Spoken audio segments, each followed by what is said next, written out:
Bonsoir. Vous savez, fut un temps, il y avait ce qu'on appelait les voyages scolaires. Je parle pas ici des petits trucs au musée un peu nuls à chier. Non, je vous parle d'une époque où l'éducation nationale avait un vrai budget. Ouais, je sais, aujourd'hui c'est compliqué à concevoir, mais bon. Fut un temps, elle en avait. Du moins, je crois. Perso, j'ai eu des voyages scolaires, et laissez-moi vous raconter mes souvenirs les plus croustillants. Déjà pour le contexte, j'étais dans un collège tout petit. Qui plus est, collège privé. Aka le repère des bourges, des fils à papa et des connards. Quoi ? Faut être honnête à un moment, non ? Mais moi et mes potes, on était les rares exceptions. Tout ça pour dire que collège privé égale argent. Beaucoup d'argent. Ainsi en 4ème, on eut notre premier vrai voyage scolaire. Et pas n'importe où, au Futuroscope et au Puy du Fou. 3 jours qui sur le papier sont en béton armé. 3 jours à dormir sur place. Et alors, ok le Futuroscope, une journée c'est cool, mais 2 jours, waouh, c'est long. Le lieu a vraiment mal vieilli.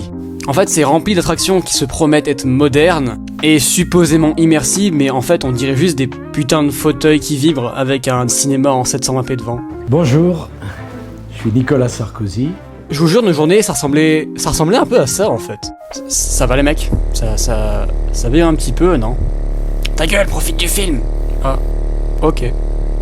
Je crois que j'ai un truc dans le cul. Qui plus est, le parc est vraiment petit, même si on a fait les singes dedans, évidemment.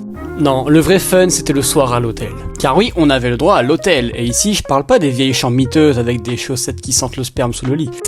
Je parle de vrais matelas lavés chaque matin, des vraies couettes, et en plus, on avait la chance d'avoir une télé qui marche, l'une des rares télés qui marche. Pour des singes comme nous, c'était comme le futur.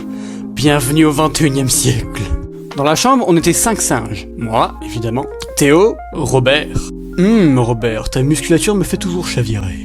Oh oui, tu es beau, même dans les pays pauvres. Un pote addict à Fortnite et un autre qui était obsédé en 4ème. Ouais, un peu précoce ce petit.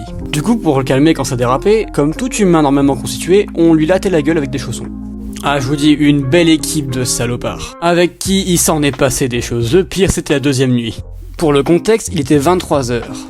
Et dans le couloir, ça hurlait, ça criait, ça faisait des choses étranges. Bref, c'était le véritable zoo de Beauval. Les profs étant sûrement trop occupés à soit dormir, soit à se bourrer la gueule au bar.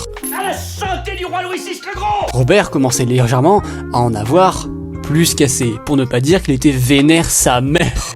Jusqu'au moment où il pète un plomb, enfonce la porte de la chambre, se met en véritable RP CRS contre une manif de gilets jaunes.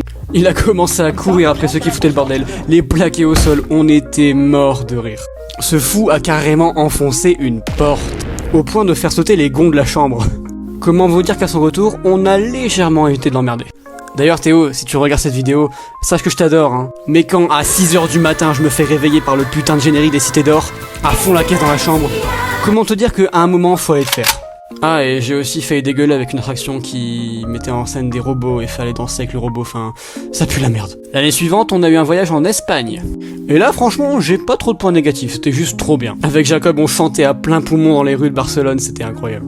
Le seul point négatif, c'est les 18 putains d'heures de bus en pleine canicule.